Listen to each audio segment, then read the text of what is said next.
1 euro vaut moins qu'1 $ américain.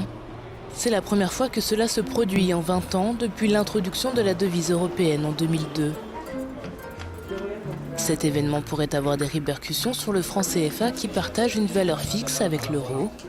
Plusieurs facteurs sont à l'origine de la dépréciation de l'euro face au dollar, parmi lesquels les conséquences de la guerre en Ukraine, qui ont mis en avant la dépendance des pays européens en énergie russe, mais aussi la vulnérabilité de leurs économies aux yeux des investisseurs. Et une baisse de l'euro pourrait avoir des conséquences pour les 14 pays qui utilisent le franc CFA. Et l'euro a perdu plus de 14% de sa valeur ces derniers mois. Et qui dit perte de valeur de l'euro dit perte de valeur pour le franc CFA. Un argument de plus pour les partisans de l'abandon de cette monnaie controversée.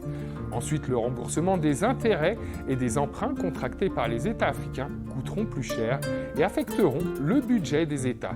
Et la dette africaine n'a jamais été aussi élevée. La dette extérieure publique des pays subsahariens a augmenté de 67,5% à 454 milliards de dollars entre 2015 et 2020. Une chose est sûre, cette crise de l'euro relance le débat sur l'utilisation du franc CFA, surtout lorsque l'on sait qu'aucun des pays de la zone franc ne figure parmi les 10 premières économies africaines.